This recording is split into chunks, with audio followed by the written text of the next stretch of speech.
এদিকে বোলারদের তৈরি ভিত্তির ওপর দাঁড়িয়েও জয় তুলতে না পারার কারণ ব্যাটসম্যানদের দায়িত্বহীনতা বলে মনে করছেন সমর্থকরা।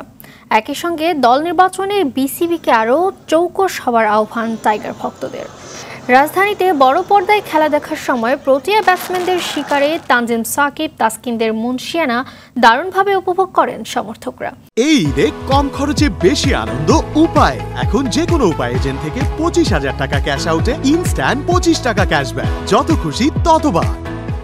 আবার টাইগার ব্যাটসম্যানদের ব্যর্থতায় মুষড়ে পড়েন তারা।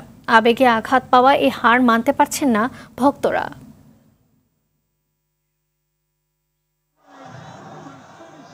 লাস্ট ভরসা ছিল, মাহমুদুল্লাহ ভাই চেষ্টা করছে কিন্তু হয় নাই। না, আফসোস করা ছাড়া কিছু বলার নাই ভাই। আমার আসলে বলার ভাষা নেই, মানে বলতে পারতেছি না। আপনি দেখেন বাংলাদেশের যে টপ অর্ডারের যে ব্যাটসম্যানরা আজকে যেটা দেখে মনে হয়েছে যে তারা এক ভয়ঙ্কর ডায়রিয়া রোগে মনে হয় ভুগতেছিল। তাদের দেশে ফিরার অনেক বেশি তাড়া হয়ে গেছে যে আসছে আর যাচ্ছে, তারা দায়িত্ব নিয়ে কোনো খেলা খেলেনি। আজকে খেলা দেখতে আসছি ভাই, আজকে পেটে ভাত দিতে পারি নাই, খাইতে পারি নাই। মনে হয় শুরুর দিকে ব্যাটিং অর্ডারটা আসলে একটু চেঞ্জ করা উচিত। ওরা তো প্রথম দিকে অনেক দ্রুত আউট হয়ে যায়, অনেক বল লস করে। বাংলাদেশকে রিপ্রেজেন্ট করছে এই ক্রিকেটাররা, সো এটা একটা অনেক বড় একটা আবেগের জায়গা, একটা রিপ্রেজেন্টেশনের জায়গা। সো এটা অনেক বড় একটা দায়িত্বের জায়গা। সব কিছু মিলিয়ে দায়িত্বের জায়গাটা প্রত্যেকটা ক্রিকেটারকে উপলব্ধি করা উচিত।